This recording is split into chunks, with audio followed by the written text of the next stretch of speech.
नमस्कार प्यारे बच्चों, आप सभी कैसे हैं? मैं उम्मीद करती हूँ आप सभी अच्छे होंगे। आज हम एक कविता को लेकर के उपस्थित है बच्चों। काफ़ी समय बाद आज हम YouTube पर मिल रहे हैं। इस कविता का नाम है अगर ये पल जाते यहीं ठहर। बच्चों, यह कविता नई गुलमोहर हिंदी पाठ्य पुस्तक की कक्षा चौथी से ली गई है।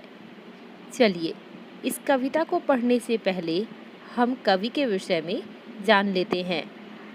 बच्चों, अगर आपको मेरा पढ़ाना पसंद आए तो आप मेरे चैनल को सब्सक्राइब अवश्य कर लें ताकि आप कोई भी वीडियो मिस न करें। बच्चों, यह कविता भगवती प्रसाद द्विवेदी जी ने लिखा है। इनको बाल साहित्य के लिए जाना जाता है। बाल साहित्य के अलावा भगवती प्रसाद द्विवेदी की हिंदी भोजपुरी की दर्जनों कृतियां चर्चा में रही हैं। साहित्य अकादमी से भारतीय साहित्य के निर्माता श्रृंखला के तहत प्रकाशित उनका निबंध मोनोग्राफ महेंद्र मिसिर ललित निबंध साहित्य में माटी से सोनवा हाल ही में छपे हैं। आइए बच्चों, इस कविता को हम पढ़ते हैं और इसके अर्थ को ग्रहण करते हैं। जैसा कि बच्चों आप जानते हैं, इस कविता का नाम ही है अगर यह पल जाते यहीं ठहर। अगर मतलब जो नहीं हो पाया, जो बीत चुका है, उसके बारे में बोला जा रहा है। हम बोलते हैं ना, अगर ऐसा हुआ तो अच्छा होता, मतलब नहीं हुआ है, होने से अच्छा होता। पल मतलब समय और ठहर मतलब रुकना। जीवन में ऐसा कौन सा समय है जिसे कवि रुकने के लिए कह रहे हैं? आइए इस कविता के माध्यम से हम इसे जानते हैं। पर्वत झरना नदी नहर जीवन जाता यहीं ठहर। कभी तितलियों के संग उड़ना बुलबुल जैसा गाना। कभी फुदकती गौरैया से घुल मिलकर बतियाना। लग जाते पैरों में पर यह पल जाते यहीं ठहर। कविता की इन प्रथम पंक्तियों में बच्चों कवि कह रहे हैं कि पर्वत झरना नदी नहर। पर्वत मतलब पहाड़, झरना मतलब पानी का झरना वाटरफॉल, नदी मतलब आप सभी जानते हैं बच्चों, और नहर का अर्थ होता है बच्चों कैनल। जो वाटर कैनल्स होते हैं उसकी बात की गई है। आइए अब इसके अर्थ को जान लेते हैं। पहले दो पंक्ति में बच्चों कवि कह रहे हैं पर्वत झरना नदी नहर जीवन जाता यहीं ठहर। पहले के जो बच्चे होते थे वे पर्वत झरना और नदी नहर के बीच में खेला करते थे। कवि अपने बचपन के दिन को याद करते हुए कहते हैं बच्चों, काश कि वह जो समय था जब मैं पर्वत झरना और नदी नहर के बीच में खेला करता था, उनके बीच में रहा करता था, वह जीवन वहीं रुक जाता। पहले के समय में क्या होता था बच्चों, जितने भी छोटे बच्चे होते थे वे प्रकृति के गोद में खेला करते थे।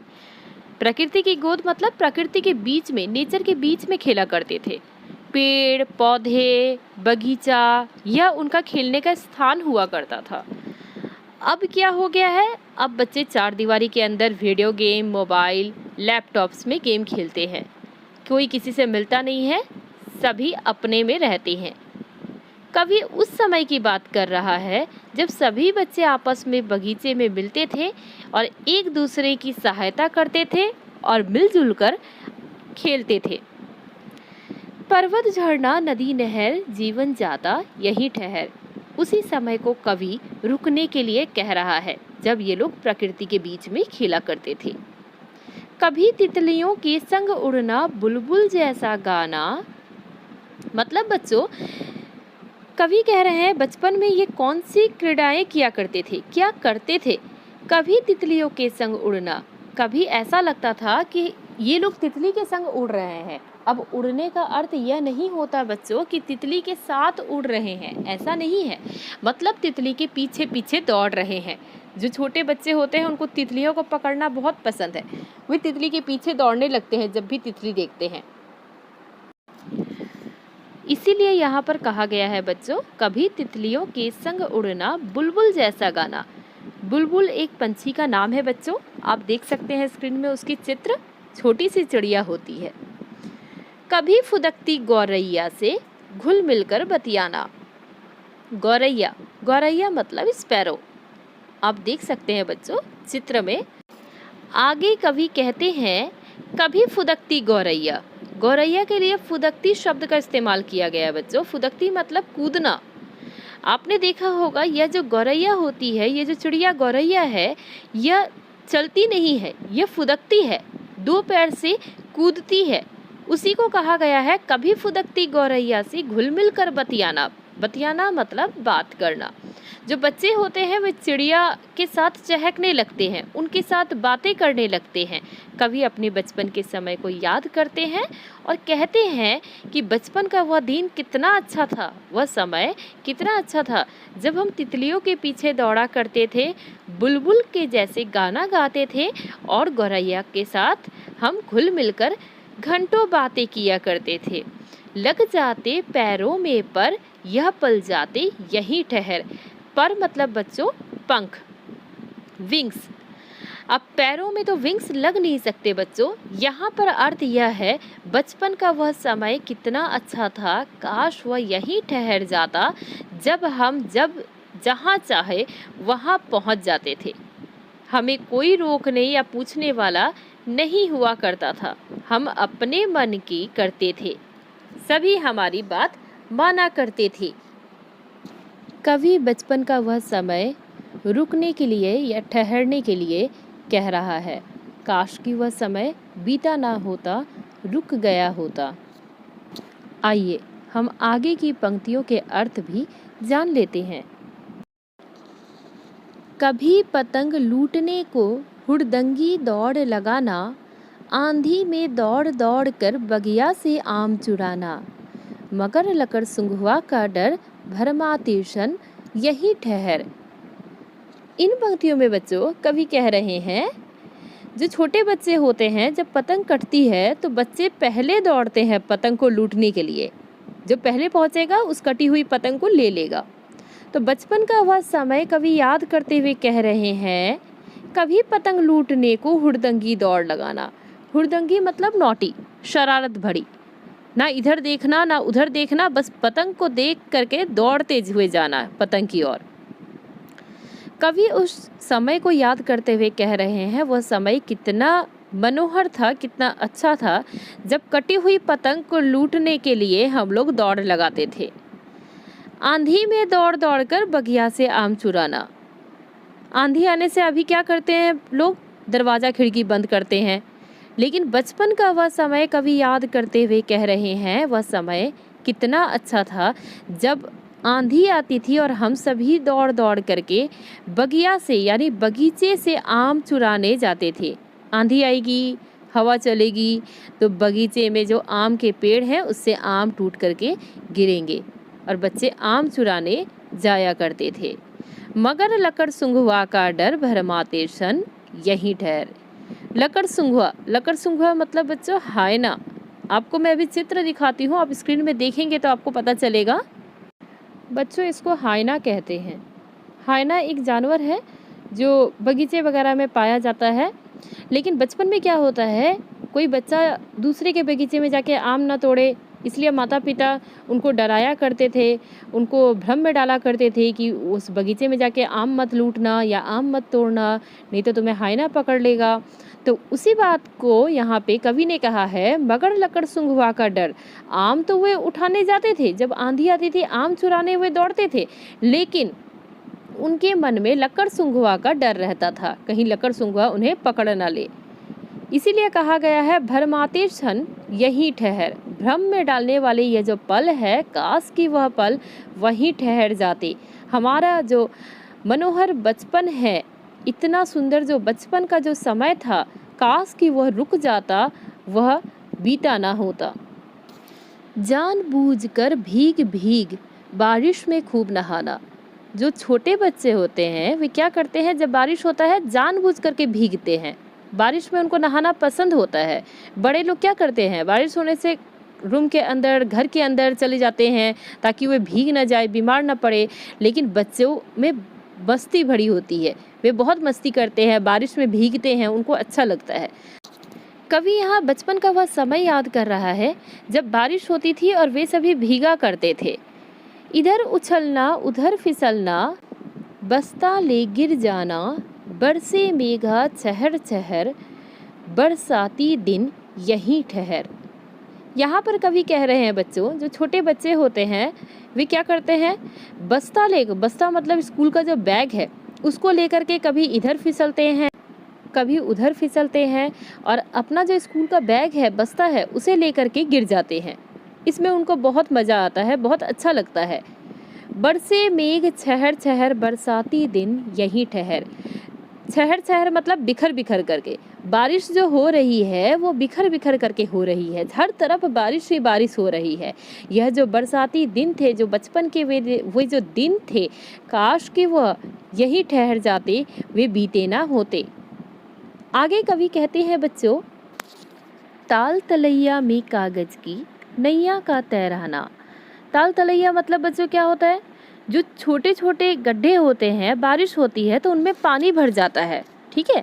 तो ताल तलैया छोटे छोटे तालाब जैसे बन जाते हैं, उनमें बच्चे क्या करते हैं, कागज की नाव बना करके तैराते हैं। अभी तो यह बंद ही हो गया है, अभी तो कोई कुछ करता ही नहीं ऐसा, लेकिन कवि अपने समय को, बीते हुए अतीत को याद करते हुए कह रहे हैं, काश वह बचपन का दिन रुक जाता जब हम बारिश के मौसम में क्या करते थे, कागज की नाव बना करके छोटे छोटे ताल तलैया में नाव को तैराया करते थे। कुत्ते बिल्ली बछड़ों को ललकार खूब दौड़ाना, ललकार यानी उनको टीज करना। तो यहाँ पर आगे कवि कहते हैं, बचपन में वे क्या करते थे, कुत्ते बिल्ली और बछड़ों को ललकारते थे, उनको टीज करते थे, उनको दौड़ाते थे, इसमें उनको मज़ा आता था। जो बच्चे होते हैं वे क्या करते हैं, जानवरों को टीज करते हैं, मजाक उड़ाते हैं, उनको इसमें मज़ा मिलता है। तो कवि अपने बचपन के समय को याद करते हुए कह रहे हैं, वह समय कितना अच्छा था। मेढक बन करते टर्टर, रट्टू मनवा यहीं ठहर। यहाँ पर कवि कहते हैं बच्चों, जो छोटे बच्चे होते हैं वे मेढक बन के टर्टर करने की उनकी आदत होती है। जब बारिश होती है तो वो मेढक का नकल उतारते हैं, टर्टर मेढक की जो आवाज़ है उसको दोहराते हैं। कवि अपने बचपन के समय को याद करते हुए कहते हैं, वह समय कितना अच्छा था जब हम रट्टू मनवा मतलब एक ही चीज़ को रटते थे, मेढकों की जैसे टर करते थे। मेढक जिस प्रकार जो आवाज़ निकालते हैं, बारिश होने से खुश होते हैं, टर की आवाज़ करते हैं, वैसे ही हम लोग भी आवाज़ निकाला करते थे। काश कि वह समय बीता ना होता, वह यहीं रुक जाता, अगर यह पल जाते यहीं ठहर। आइए बच्चों, कविता के अंतिम पंक्तियों के अर्थ भी जान लेते हैं। दादी माँ से जिद कर नियमित कथा कहानी सुनना, राजा रानी परी लोक के अनगिनत किस्से बुनना, खरहे सा भागता पहर, रुक जा थम जा यहीं ठहर। अंत की इन पंक्तियों में बच्चों कवि कह रहे हैं, दादी माँ से जिद कर, नियमित मतलब रेगुलर, हर समय, लगातार।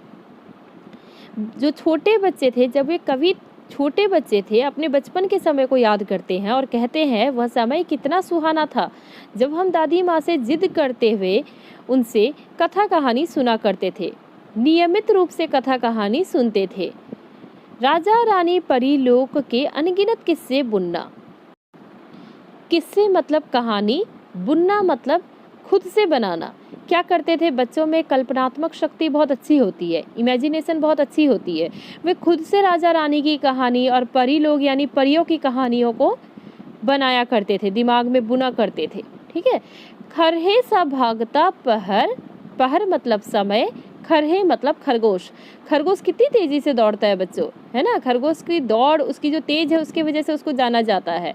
तो खरगोश के जैसे, खरगोश की तेज के जैसे, जिस प्रकार खरगोश तेजी से दौड़ता है, उस प्रकार हमारा बचपन का समय भाग गया, निकल गया। काश कि वह समय रुक गया होता, बीता ना होता। अंत में कवि यही बोलते हुए कविता को समाप्त करते हैं बच्चों, रुक जा थम जा यहीं ठहर। वह समय, बचपन का वह मधुर समय काश के रुक जाता, थम जाता और ठहर जाता। बच्चों, अगर आपको यह कविता समझ में आई हो तो आप मेरे चैनल को सब्सक्राइब अवश्य कर लें।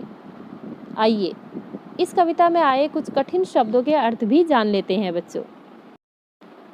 पर्वत, पहाड़, फुदकना, उछलते हुए चलना, हुड़दंग, उधम, छहर छहर, बिखर बिखर कर, संग, साथ, बतियाना, बातें करना, भरमाना, भ्रम में डालना, ताल तलैया, बड़े और छोटे तालाब।